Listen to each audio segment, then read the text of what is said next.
Thank you so much. It means a lot for my colleagues. Uh, my passion for my colleagues is not about because they're a judge. My understanding as a judge, as a former judge, uh, during the Jamhuriyat regime, we lost a lot of women judges in 2021 in January. The Taliban killed two young women judges. One of them was my classmate in judiciary system before the Taliban. So the women judges was not safe. That's the proof. That's on media. That's on website. If you go on BBC, you write 2021. Was about the women judges. That's all the realities coming up on media. Uh, when the Taliban became in power, I don't know. I don't know how they call themselves as a government. They opened the prison. All the prisoners is coming out. All the criminals. Who put these people in the jail? Can I ask someone? Who put this one? Who sent them? The judges. Not because they are against him, because they was a criminal, of course, because of the things they did, and they sent them to prison. But the problem now, not just the Taliban is our enemy. The prisoners, they joined the Taliban, is a big enemy for my colleagues. Last year, September, my colleagues, they informed me one of women judges killed by the Taliban, and they put her body in front of her brother's house. This is also on media. And when the neighbors informed her brother, he refused because he is scared. That is the reality of women judges' life. And when they going, like when they face what, of course, we are human being. We have health issue things, and 2-3 times they calling me. Do you know any doctor, women doctor? They can come to my house. They can come to my neighbor house. I can go to to check up with them because I'm not feel well, and mentally they are really very weak, and they all facing with. There is a 2-3 more problems increased.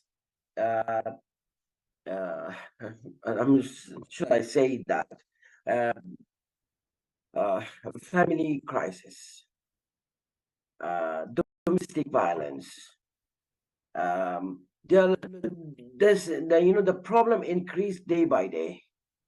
But I don't know why the policymakers, why the world, why the people around me, they are very silent. They're just watching everything. Please, we all a human being. We need to give hand to each other.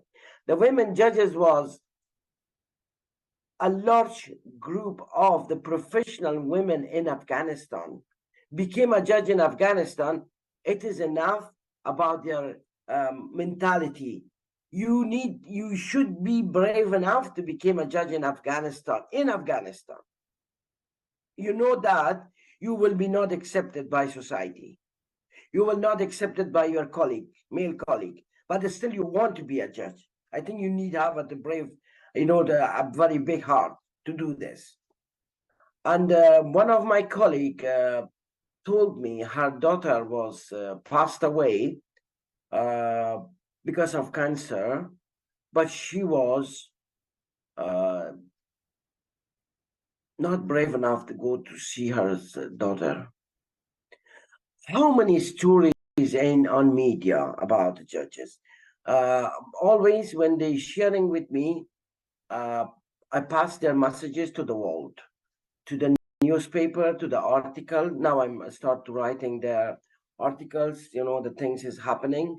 That last article they shared by Blue Pass, and I'm very grateful to them.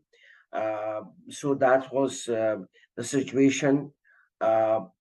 But if the policymakers, I know there are a lot of problems around the world, but we can't ignore the problem already is there. And you give the promise, and promise just kind of words. That's also not a good thing from the government or from the politician to give like kind of I don't know kind of fake promises. And some people want to make profile because of the women judges, but I really want them. I really ask them, please stop to do this.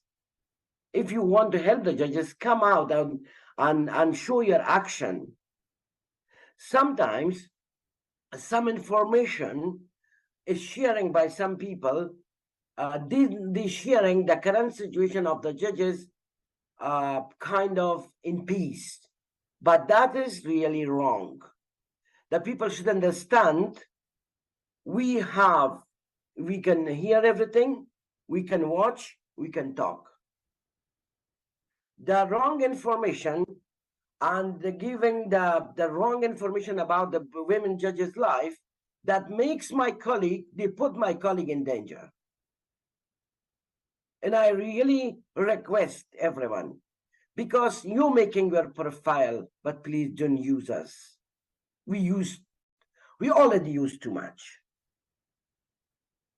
So that is the reality of women life. They have some organization, and I'm really shocked. Some organization, they don't know the background of the women judges. They don't know when the Taliban became in power. The same day, they announced on TV, on Afghan TV, they all removed the women judges, and they told the women judges are not enough Muslim to make a decision. I don't know what they think about themselves. So that day, they frozen the judges' all accounts. Very bad thing this. And other women, like teachers, other women, they received, some of women, I'm not saying all women, not police women, not activist women, some of women, like teachers, they receive their salary every month. But some organizations, they don't know about this. The women was not included. The women judges, they removed from the database of the Supreme Court by the Taliban. And they have no salary, they have no income, they have no safety, they have no future. Why? I don't know why and how long. I know I can deal with it. Thousand of time I told in my interview with the Sky, with BBC, the judges, they don't have any income. They're not receiving salary. Please go and read the background. And also some kind of, I don't know, information when people sharing in the different platform. And I really request them to please stop to give the wrong information about the women judges' life.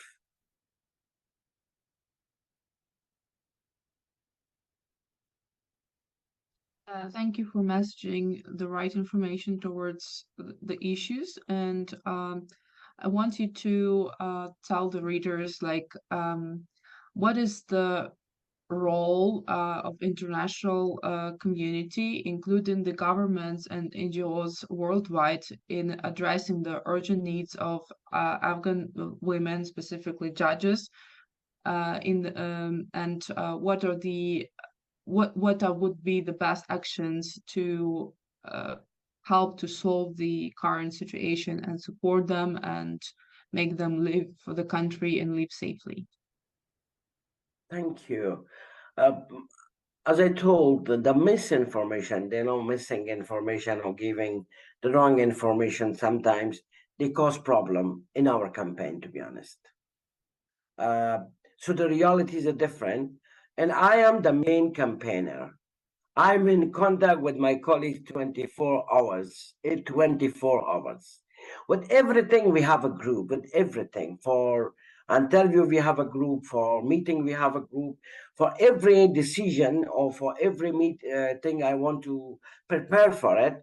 And I speak with them first, and after we make a decision. Physically, they are not with me, but to be honest, they are their knowledge, their experiences with me. This campaign is not just running by Marzia. This campaign is became international because of their experience. They send it to me to share with me. And also, I'm very grateful to Judge Sadaf. She's in Canada. She really worked hard. She left Afghanistan, but she was helped by our team. But still, she stand for my colleague, and she working very hard to uh, be one of the big supporter for my colleagues, for our colleagues. Uh, the world knows about everything about Afghanistan. The world know what's going on because Mr. Richard Bennett, he shared a very a strong report about the women life in Afghanistan. I really appreciate him. I'm really grateful to him. Because he not missed anything about the women life. It's not about the judges. I'm generally talking about women life and the danger situation women face in Afghanistan. Uh, I think the international community they're aware of all this happening in Afghanistan, and also UN women they helping Afghanistan. I'm grateful, but when they rejected the women judges form, and they mentioned the women judges are not women activists. Um, I'm a women judge. When I became an activist in 1994, all my colleague was the same. So I ask again if they change their policy, because there is a proof of of the crisis, of the danger the women judges and other women's rights they face. Because I'm just stand for one group, it not means I'm not supporting the women's in Afghanistan. I I'm from Afghanistan. However, I am today because of Afghanistan. But we cannot do thousands of things at the same time. I stand for women in Afghanistan, but my campaign to help my colleagues because they are very voiceless. They use sometimes, to be honest, and they they cannot come easily to the media because they're scared because of their security, their safety, and their problems. When they share with me the story, the voicemail, that same day, and I'm trying to find a platform, a journalist, a reporter to just share the story. So the media, and I'm very grateful to media. I'm very, very grateful. They are the power of my campaign. I'm very grateful to the activists. They joined the discussion of the Pass Blue. They showed their humanity. They showed their feminism. They showed their have heart for Afghanistan and for women in the world. And I'm very grateful. We grateful. We all grateful for this. And the next step, we need action from the government, from UN Women, from United Nations, from US Department, from UK government and Home Office, German government, because a lot of women, they send their application for resettlement in Germany and Canada. And we request them to please consider the situation of the women judges and women's in Afghanistan. They want to just be alive. They cannot escape because there is a financial problem. Some of them they don't have a passport, but for the countries they are not a very difficult task. Thank you very much for sharing. And the last question from my side for today would be, is there anything else you would like to add or any specific calls to action you would like to emphasize to our audience to support your advocacy efforts? Mm, I had a meeting with my colleagues 2 days ago, and I mentioned about the interview things when I prepare for it. And they told because it's a winter very soon in Afghanistan. Winter, we have very heavy winter like UK we have, and they asked the United Nations to consider about them. IOM should make action to put their application in progress, because some judges, they received call from IOM, from CARE, from different organization, but there is no place for them to reply or to call back, because this is coming from private emails or private phone numbers. And also UNHCR, and I urge them, please help the women judges in Pakistan, because they facing with challenges for overstay, and financially the organization they helped and support them before.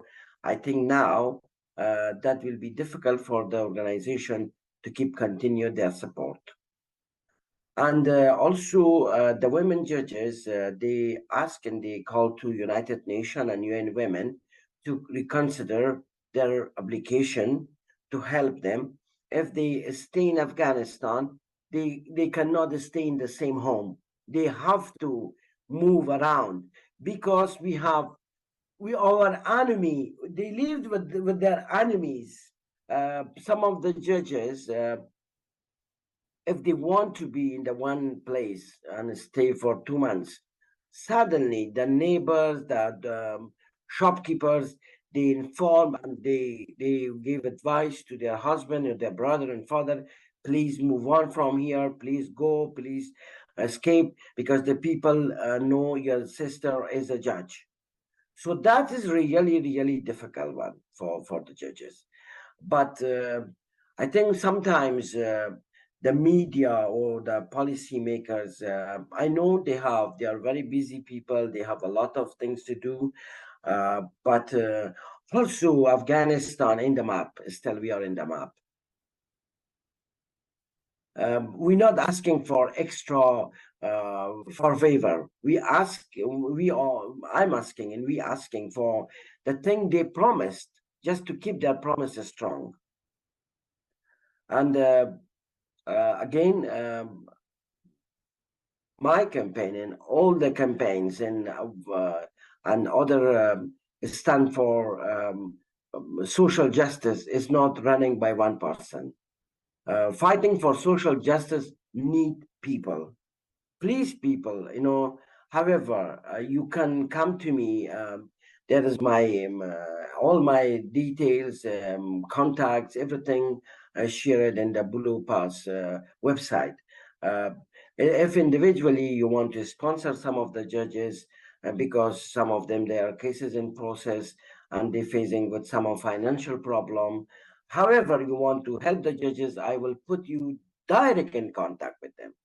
And I will be very grateful if you read the article and join the discussion and support my colleague, and please DM me. I would be appreciated. We need you. We need you. We need your support. We need your love. And the government should be more practical. Thank you. Thank you very much for this interview, and we hope that